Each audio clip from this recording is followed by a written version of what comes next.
Camcorder Comics, a comic review for you. Hey man! Nicholas Villars here, aka Super Divorce. Welcome to Camcorder Comics, a comic book review program filmed on a camcorder. Got a beautiful day outdoors. You see that out there? Look how green and bright it is. Lovely out there. And in here, can you hear the tinkling of the babbling brook? Listen. I just saw a snake out there earlier today. Interesting. We're going to be talking about Ethan Van Sciver's Cyberfrog Unfrogettable Tales number 1 today. This book here is, first of all, an impressive just thing to hold in your hands.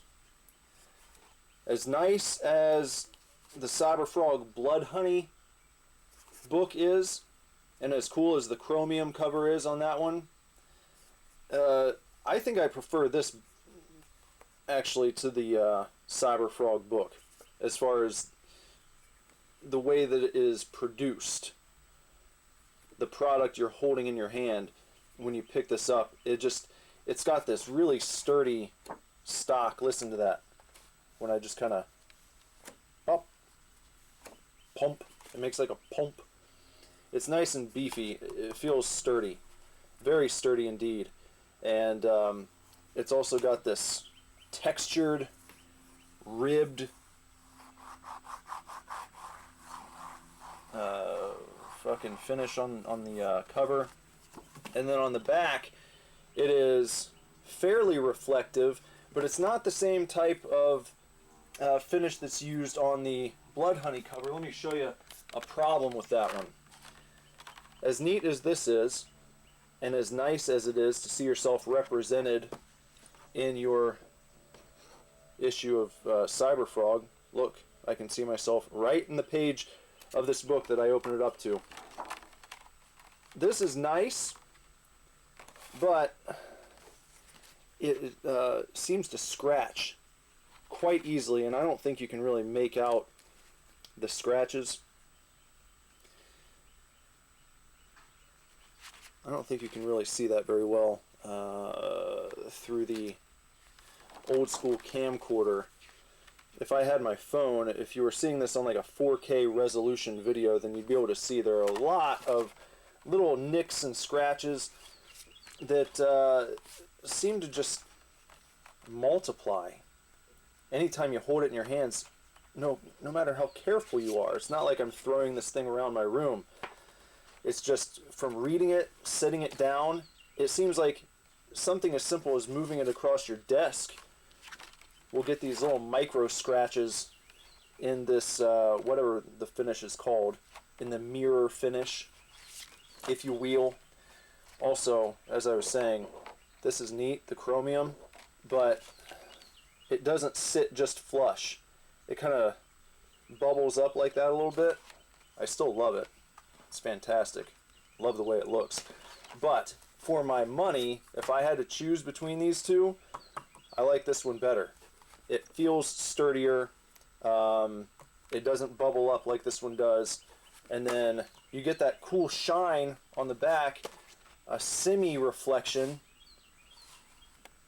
You can still see yourself, you're just blurred, you know. It's a lower resolution picture of yourself in this one, but you're still represented.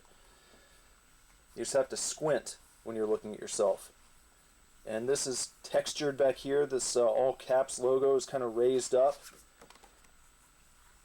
Nice ribbing all over the place. Ribbed for your pleasure. Absolutely. This is a signed copy. There's Ethan's signature. Now, what is Unfrogettable Tales? Let's open it up, and here are the credits. Of course, it was written and illustrated by Ethan Van Sciver, colors by Kyle Ritter, lettered by Eric Weathers, and then there's a puzzle page at the back by 3D Robin. originally presented by Hall of Heroes in 1994. This page is kind of the preamble and lets you know what you're getting yourself into with Cyberfrog, Unfrogettable Tales #1. Ethan tells a quick story. Here's old 90s Ethan sitting at his drawing table back when, you know, he probably wasn't enjoying as many pies as he does today, or perhaps he's always been a pie man and just had, you know, a bit faster metabolism back at this point, as you do when you're younger. You want to keep eating junk food as you get older. You really have to up your workout game. It's really difficult to outwork a bad diet. Nearly impossible. Now, you can get away with a cheat every now and again. I believe you can. You don't have to cut pie out completely. Ethan, if you want to look like this again, you don't have to give up pie for the rest of your life. You just can't eat as much of it. You know, you might have to make special streams for that. That could actually work out in your favor, Ethan, if you end up seeing this. If you want to look like this again, it's possible. You can do it. Believe me. You can do it. And you don't have to give up pie. Do a once a month or maybe once every few months, perhaps a quarterly pie stream. That'd be a big event. Imagine it. Think of it. If Ethan had it in mind to get back to like this shape, if he wanted to look like this again, and then, you know, people are razzing him in the comments, you know, go have a pie, fat man. And he's like, no, I'm not going to do that. I'm getting back to fighting weight again.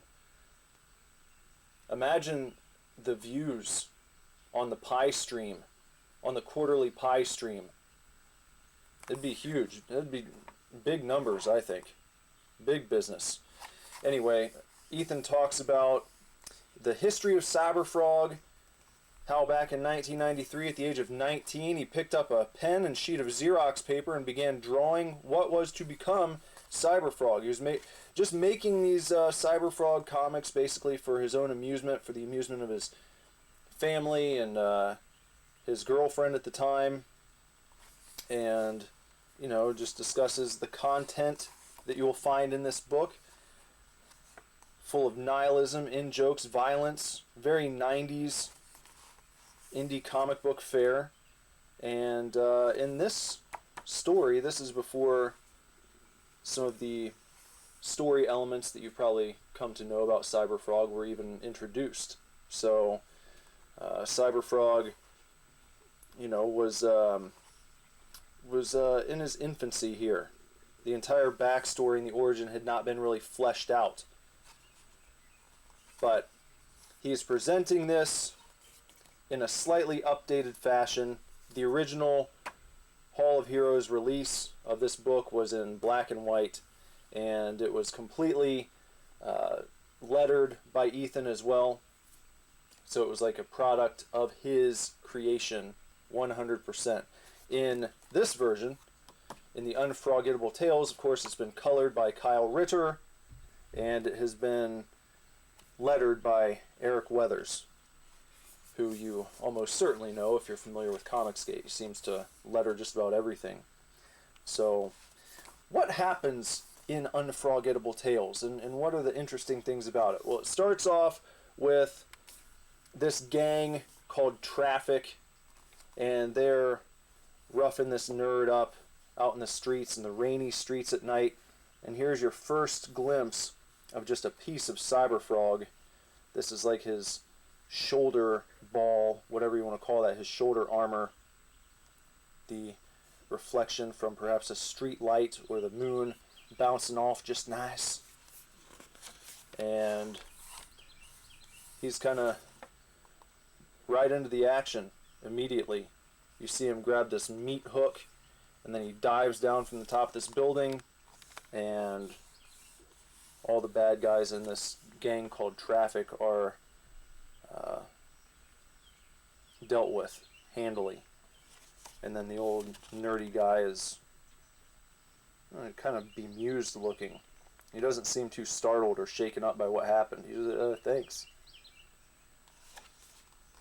Yeah.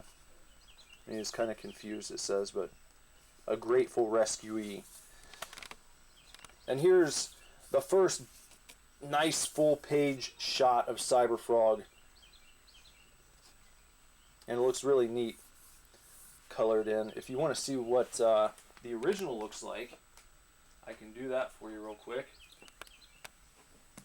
So this is the complete warts and all 90s collection of all the old Cyberfrog stuff, and this is completely untouched. This is presented as it was in that very first release from Hall of Heroes. See, there's what the cover looked like. Ethan reworked the cover, did an updated version of it for Unfrogettable Tales. That's what it looked like back in, in the 90s when this book was first hitting shelves. And then, let me show you this, yeah. See, that's what this nice tasty page looked like in just the black and gray shading right here. The new version featuring the colors by Ritter. There's both of them side by side. So it's neat to have both. It's nice to have sort of your George Lucas remaster. None of the story elements are changed. It's not like Ethan messed around with the way the story unfolds or any of the dialogue or anything like that. Everything's presented basically as it was before. It's just you get colors and you get updated lettering, which makes it a little bit easier to read. Not that Ethan's lettering is bad here by any means, but Eric Weathers is a professional letterer. Like, that's what he does. So it's still neat to read through both of them, in my opinion. Both items worth having. So back over here. So Cyberfrog, he kind of talks to the camera for a few pages, just telling the reader, look, I don't really know how I got here. I don't know what my origin is. I just appeared one day. I feel like helping victims. I feel like helping people who are innocent. And I feel like killing the people who prey on the innocent. Here's the little lore element. And that is that after this long night of fighting out in the rain, this is him telling you there's like some zappity zapping going on right here. He's like, after I'm out in the rain, I start to get tired. It breaks my body down for some reason. And he needs to go home to his apartment and take a nap. And while he's napping, that's when we go to our subplot, featuring the character Benjamin Riley, who turns into Deathfly. Benjamin Riley, not to be confused with Ben Riley, the Scarlet Spider from Spider-Man. I'm guessing that Ethan was riffing off that, though this Ben Riley's name is spelled R-I-L-E-Y. The Marvel Ben Riley, Scarlet Spider clone of Peter Parker, that Ben Riley spells it R-E-I-L-L-Y. So Ethan didn't want to get sued, I suppose. Anyhow, Ben Riley is in school. He was just having this kind of fantasy daydream hallucination, but it kind of really happened. He's kind of snapped to by his teacher. Pay attention, Riley. Come to. Riley's got this butthurt look on his face because all the kids in school don't like him. He's kind of a dork. I don't think he looks really dorky, though. I mean, he looks like he could have just as easily been the cool kid in school. But that scowl, that's the scowl of a butthurt sweetheart. And he's very butthurt, and he's walking home. He even kind of looks cool here. Looks like he's got a nice leather jacket, a nice backpack, going down the road. And he's snarling to himself. He's got this amulet of Osiris that allows him to find his vengeance and turn into this Egyptian monster, Egyptian-inspired monster, Deathfly. Rips his skin off, and this is Cyberfrog's first big bad guy that he's going to fight in the Cyberfrog series. And he goes out prowling through the night. That's what he looks like. Quite literally, a huge-ass fly with red eyes. And his first victims are shown right here. This guy is kind of like a theater nerd. Says he really likes Billy Joel. This chick, she seems like your typical early 90s, slightly goth, slightly grunge chick. Unimpressed by everything. Deathfly shows up. He eats the nerd, and then he eats her as well. And when he burps, after digesting both of them, this Pearl Jam tape falls out. That's what she was listening to. He says, no wonder I couldn't stomach it. So Ethan is kind of telling you right there, must not have been a fan of Pearl Jam. I don't mind Pearl Jam. I think Eddie Vedder's a pretty talented guy. Don't really get into all their stuff, but you know, I think that they've got some good songs. I like Billy Joel too. I guess Deathfly would have eaten me if he had the opportunity. So, Deathfly, in all of his horrific glory right there, shining in the night after digesting innocent victims. Cyberfrog wakes up and he says, kind of not ready to get up yet. Can I nap a little bit longer? Go to the next subplot and then check back. So that's what we do.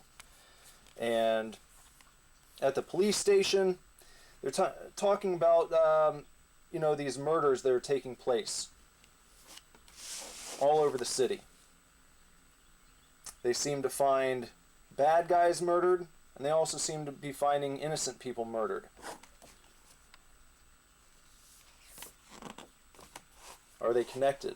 Is it the same perpetrator committing all these crimes? Well, now Cyberfrog's ready to spring into action at a local convenience store. There is a robbery taking place. This man's just working his shift, you know, just trying to do his job. And what's this guy's name? Jose, a 17-year-old. He looks pretty grizzled for 17. 17-year-old Jose goes in to rob this guy just trying to do his job. The guy's going to give him the money, and then Jose shoots him anyway. You see a bloody hand and the money that was on the ground that he was going to hand the guy. I mean, that's the most bullshit thing ever. People who are going to go and commit a robbery, I mean, that's bad. You shouldn't rob places. But the worst of the worst, the ones who go in, they get the money, and then they shoot the person working. And I guess, you know, maybe the justification is, oh, I didn't want to leave any fucking witnesses. Well, they probably have you on videotape anyway, dumbass. You know, now you've just become a murderer as well. And if they catch you, you're going to do even more time. So if you're going to go out and commit robbery, just leave the person working alone. They're just doing their job. That's all. Leave them be. But Jose, he's bragging to his buddy over here, his buddy Mike. Even Mike's like, I don't know. Did you have to kill him? Was that necessary? Mike's loading up on Twinkies and Ho-Hos and snack foods.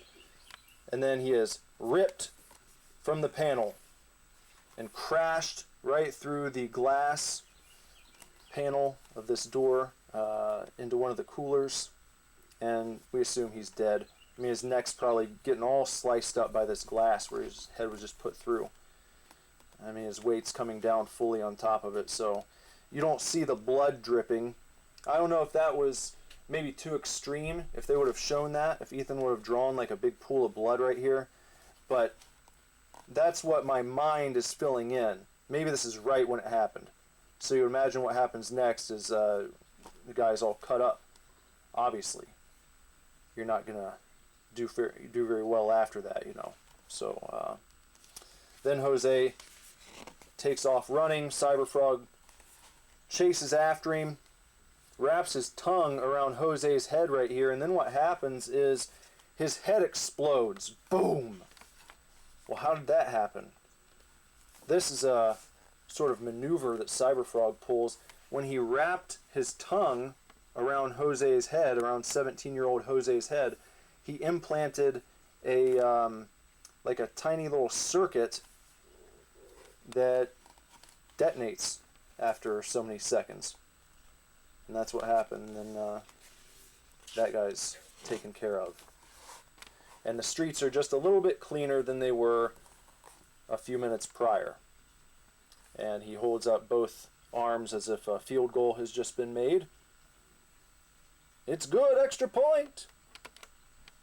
It's good! What's up with that? Who are these criminals? And then he grabs himself a Snapple. Snapple was very popular in the 90s. I don't see it so much anymore. I don't know if you can even buy Snapple. I haven't seen Snapple for years. When you used to go into gas stations, convenience stores, there'd always be a Snapple section in the cooler. Several rows. They had many different flavors. I remember I was a big fan of the kiwi strawberry Snapple back in the day, but I have not seen any Snapple anywhere for years and years. I don't know if you can still get it. Maybe it went regional. Maybe I could find it online. I just haven't looked. I haven't really thought of Snapple until reading this. It's been a long time. Anyway, he goes outside to have his Snapple and jumps off into the distance, silhouette against the moonlight. Doesn't realize that he's being watched by the vicious, ferocious Benjamin Riley, who is hungry again. And then, get psyched, folks, Unfrogettable Tales number 2 is coming. And then there's this this little bit right here. This is a bonus. It says All Caps Comics presents, for the first time anywhere, 4 lost pages from the Hall of Heroes era of Cyberfrog. And this is, you could look at this kind of like as an epilogue to that issue where the cops, well, one cop and a detective, go down to the convenience store and, you know, they're trying to figure out, again, is there a vigilante and a murderer in this town that we're dealing with, or is this all the same person? So they're kind of investigating that. And then Cyberfrog jumping off into the night. Then Cyberfrog back at home, watching some television, drinking some beer. More of the conversation between the cops, discussing the events that took place. And that's that. And then we've got a nice advertisement for Cyberfrog Blood Honey. If you missed out on Blood Honey, fear not. You can go to ebay.com/USR/Cyberfrog9 and you can get yourself a copy of Cyberfrog Blood Honey. That's still the place to go if you're looking for Cyberfrog merchandise, books, apparel, knickknacks, anything that Ethan's put up and done a campaign for on Indiegogo that is no longer running. You can go to the eBay store and probably find anything that you're looking for, as long as it's not been, sold out completely. So check that out. If you're looking at this, if you're watching me go through, I don't actually know if any of these are still on the eBay store, but you can check, and you can certainly grab some Cyberfrog issues there. I'm not sure which ones are available still, but I do know for a fact that Cyberfrog comics are for sale at ebay.com/user/cyberfrog9. Take a look at it. And here is an ad for the book I just showed you. This one, The Complete 90s Warts and All. I think you can pick that up on the eBay store. And then on the back page here, we've got some puzzles to do. You probably wouldn't want to do this, like actually mark up this page, unless you had, you know, one reading copy that you didn't care about marking up and sullying in that fashion. But you've got a bee maze, you've got some crossword puzzle, you got a word search, and then this right here is kind of like one of those paint by numbers deals. I think it's a picture of Salamandroid and Cyberfrog when you actually color it in correctly. And then just a blank page on the back, and your all caps logo on the back side of the cover. And there you go. And Bob's your uncle. And that is Cyberfrog Unfrogettable Tales #1 from Ethan Van Scaver, Kyle Ritter, and Eric Weathers. My signed copy. This lovely, lovely production here. Yeah. So, everyone, if you enjoyed this video, please like, comment below if you got anything to say. If you have any requests for future episodes of Camcorder Comics, anything you would like to see reviewed, it doesn't even have to be a Comicscape book. It can be anything that you would like to see featured here. If you like this format, if you enjoy my takes and my presentations, then let me know what you'd like to see next. If you have anything that you would like to see covered. And sub to the channel, bong the gong for notifications so you know when new videos go live. And that's gonna just about wrap things up. So, until next time, take real good care, keep kicking ass, love you lots. Lord willing, I'll be back very soon with another video for you to watch. Bye-bye.